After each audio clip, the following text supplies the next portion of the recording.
So I'd like to thank everyone for everyone who's involved in participating in organizing this event, and especially the NSWA for hosting. So it's a great honor to be here, and I guess I'm lucky because I drew the right after lunch time slot. So I'll try not to put you to sleep as I tell you about the Water Council and our experience in developing implementable policy advice. Alrighty, so I'll start with a bit about the Water Council for those who aren't familiar with the organization. We are one of the partnerships that came out of a result of the Water for Life strategy, and so our focus is on developing provincial level advice on water management issues that affect multiple stakeholders. So we started off as a ministers committee in 2004 and then transitioned to a not-for-profit in 2007.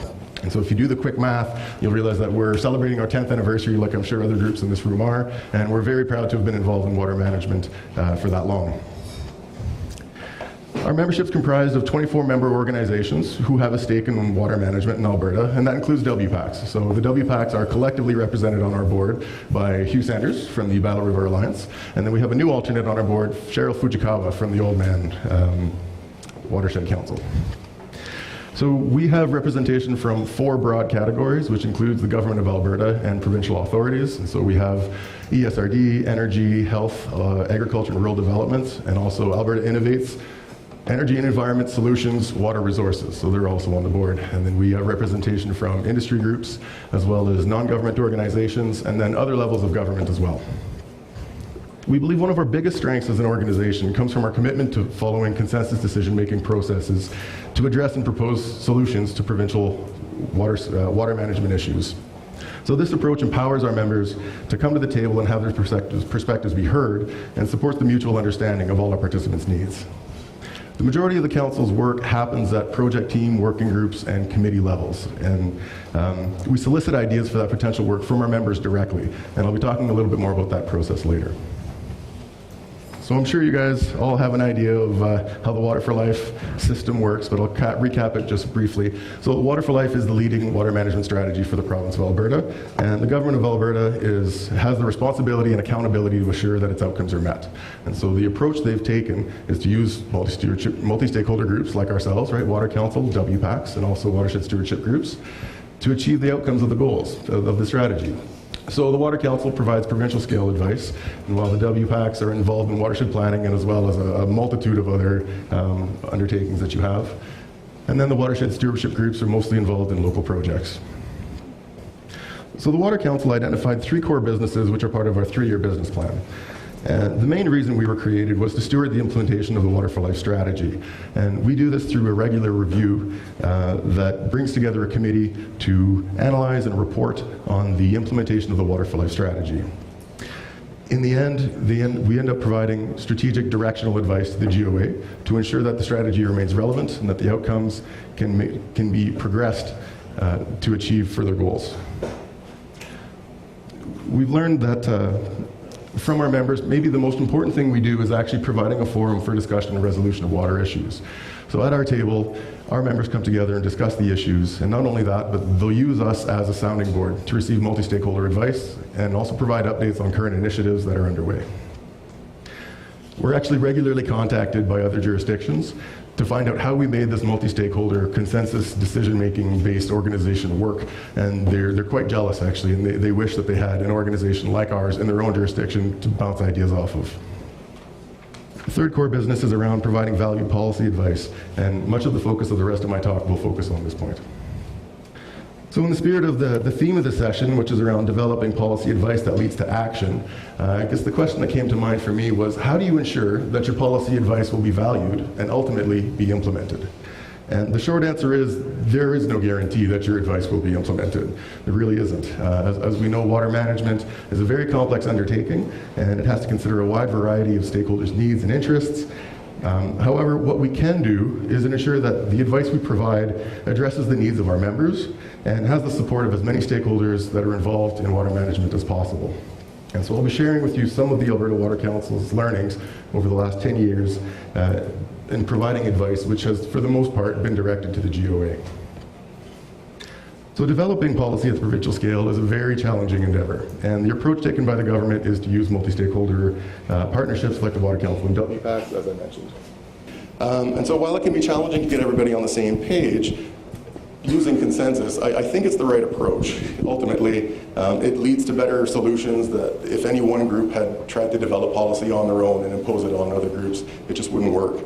And so we found that one of the fundamentals of developing valued and implementable policy advice is that it has to reflect the interests of all your potentially affected stakeholders.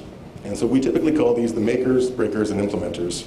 And these are often the people or groups who are involved in either rolling out the implementation of the advice or are the decision makers for the groups that are receiving the advice.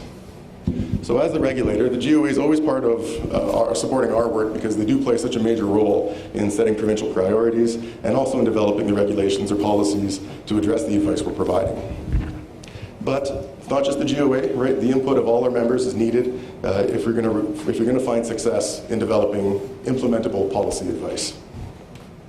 So this leads me to another point around providing that advice, which is to ensure that it has the broad support of your members to address a particular need. So ultimately, managing water resources is a shared responsibility, and it involves a wide variety of groups, including municipalities, industries, environmental concerns, and the regulators as well. So at the end of the day, one of the most valuable services the Water Council provides is a report that clearly identifies what aspects of an issue have the support of all the stakeholders around the table, and if there's areas of disagreement, what are they, and what are the various perspectives around the table. So this helps our members identify a path forward to address the issue, and really it's the crux of the Water Council's support for water management. Possibly the most important consideration to having policy advice be implemented is to ensure that the intended recipient of the advice is actually a client for what you're proposing. And so at various times in our 10 years, we've been asked by the Minister of Environment or ESRD or Environment and Water, or whatever it was called at the time, to undertake a specific piece of work. And it's easy in that case to say, hey, look, we've got a client and they've got the resources and the authority to implement, and they're looking forward to taking that on. But your primary client won't always be coming to you with a specific piece of work and say, here, go do this for me. And so I'm sure there are instances where you might want to be convincing your own members to undertake a piece of work that's a priority to you, but isn't necessarily in alignment with what everyone else's priorities are.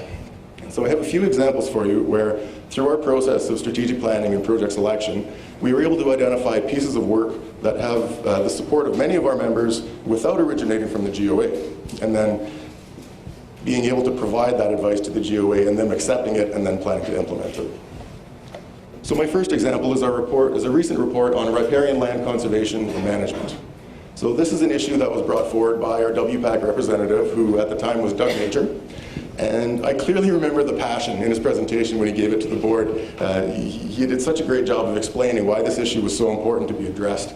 And we had a smattering of other potential projects on the table to be considered, but he really reached out and described why the multi-stakeholder and consensus-based process was going to be contributing so much to achieving the outcomes of this riparian project that in the end he convinced our board to support undertaking this project and ultimately doing the work. So the recommendations that came out of that project were ultimately directed to the GOA. They would at least be leading the implementation of the recommendations, and they're in the process of addressing them.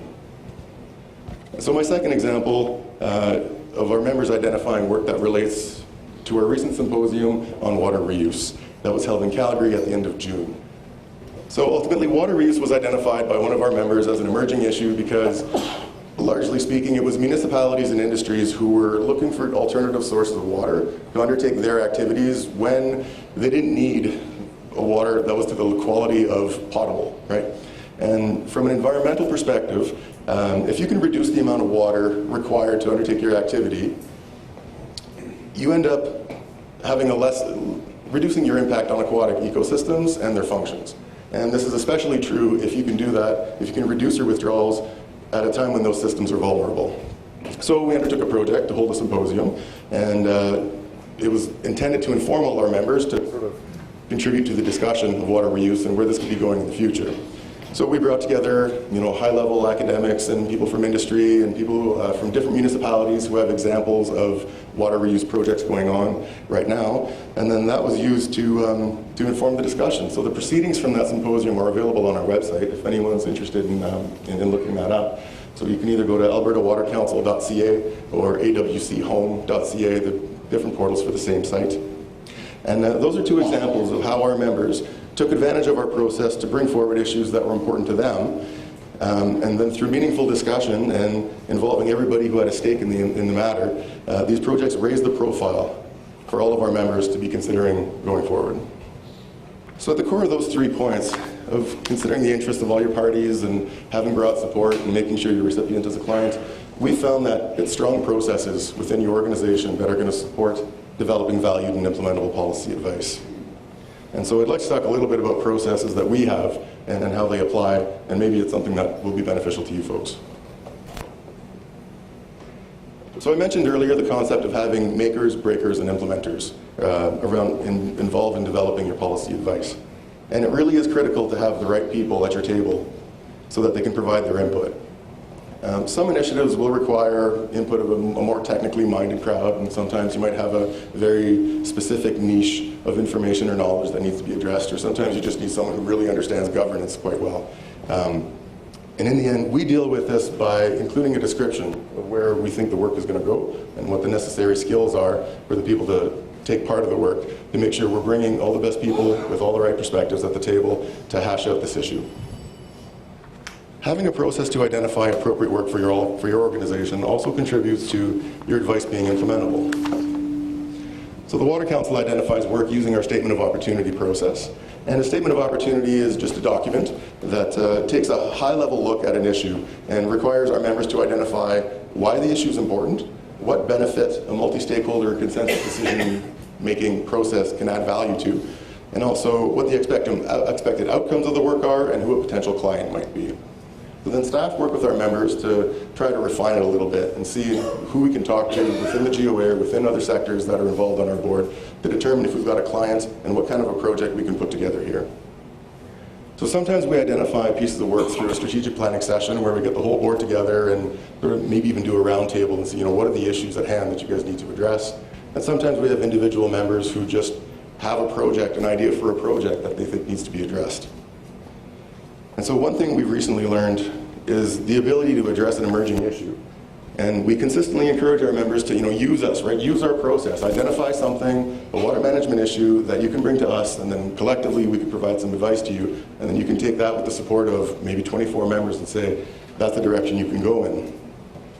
And while there's always a long list of issues that needs to be addressed, sort of the laundry list that we all have of the things that would be great to have if we had unlimited resources, it's important to position yourselves to address an emerging issue because, as we know from the floods alone, that sometimes something can happen out of the blue and it becomes instantly the highest priority.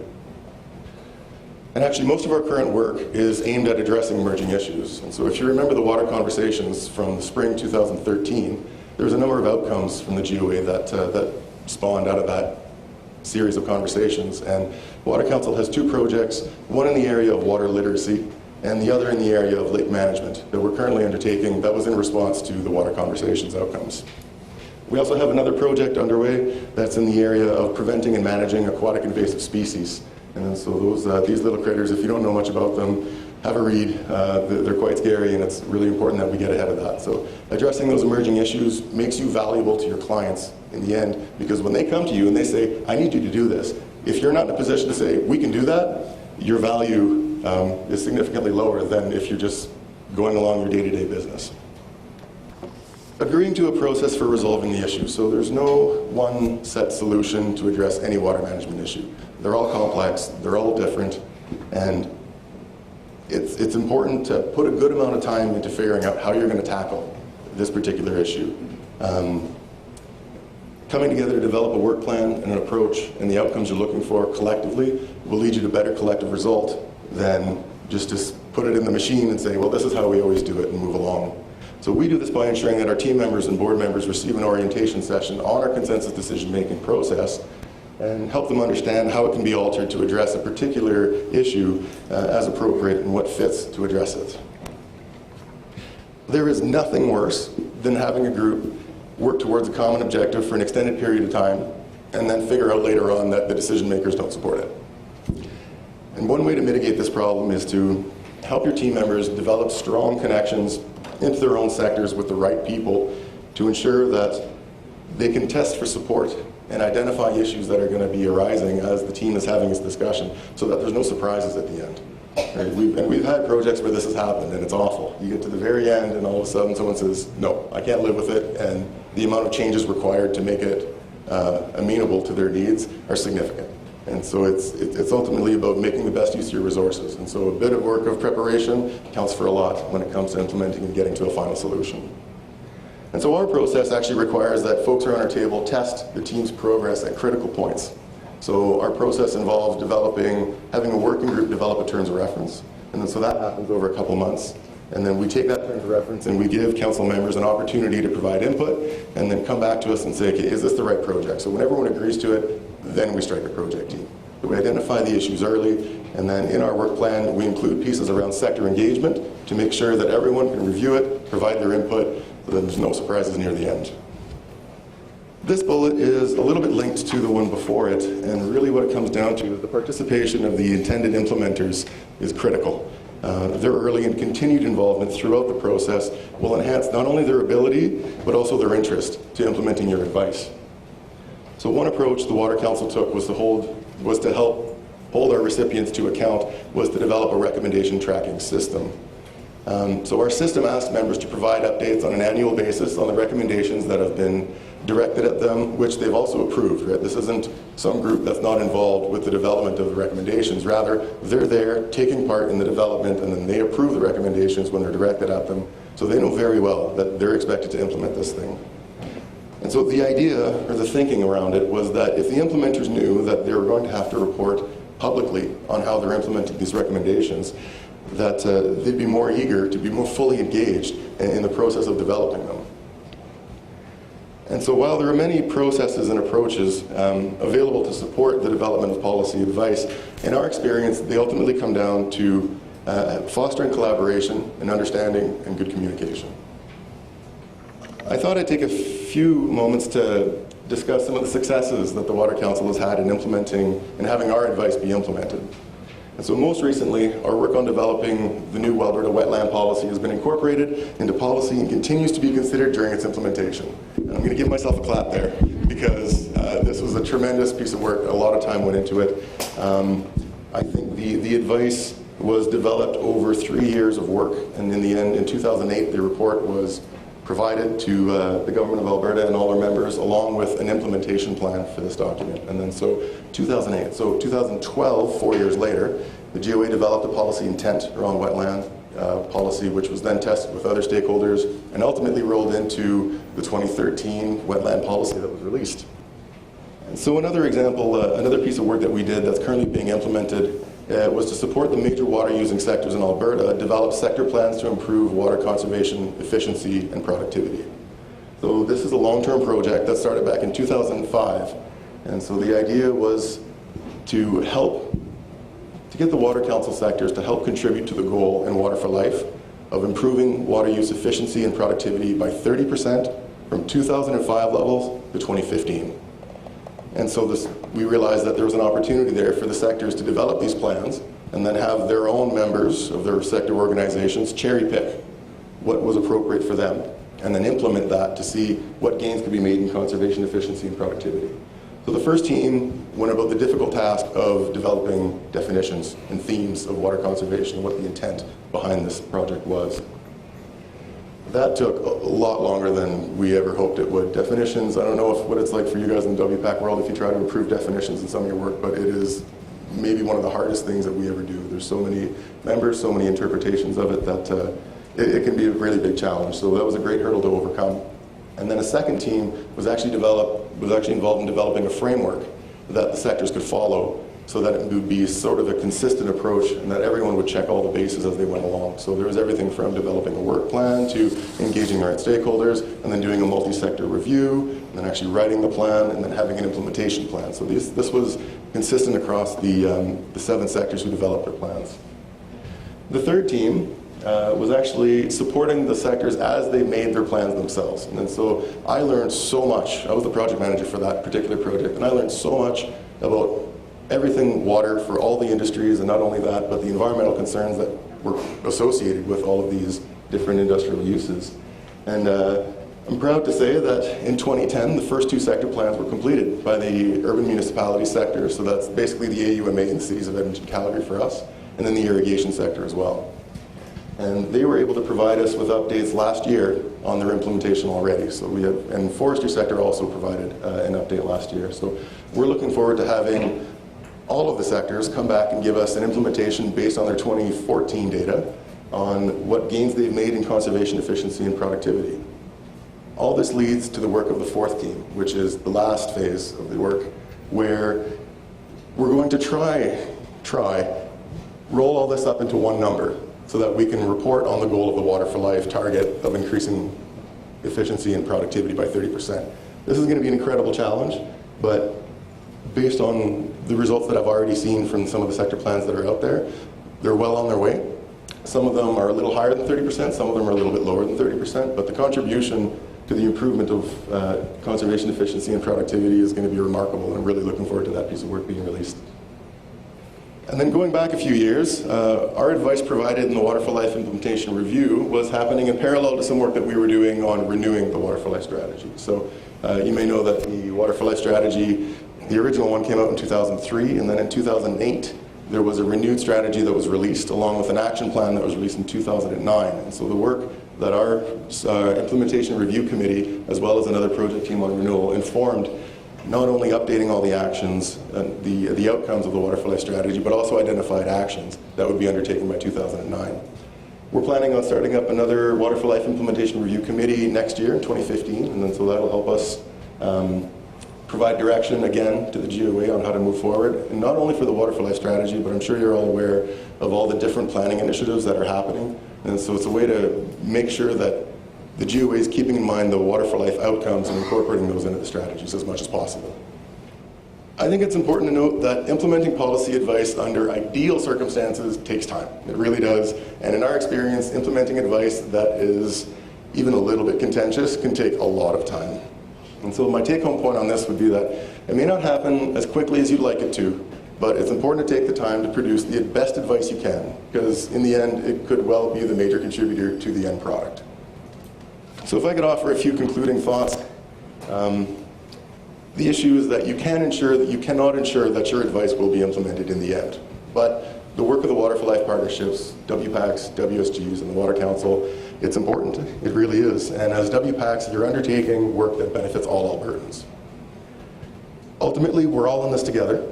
And I think the multi-stakeholder approach that works to reach consensus can result in great solutions to water management issues in Alberta. And even though your advice may not be implemented on your preferred timescale, it's important to stick together with everyone who's involved to reach the best solutions possible so that they can be implemented when the time comes. To help you reach those solutions, in our experience anyways, we find that strong processes that foster collaboration and understanding of everyone's needs are the way to go. And that it takes time to develop good policy advice, and it takes time to implement it. So with that, I encourage you all to stick with it and do the best work you can, because you're contributing to a very important part of Albertans' quality of life.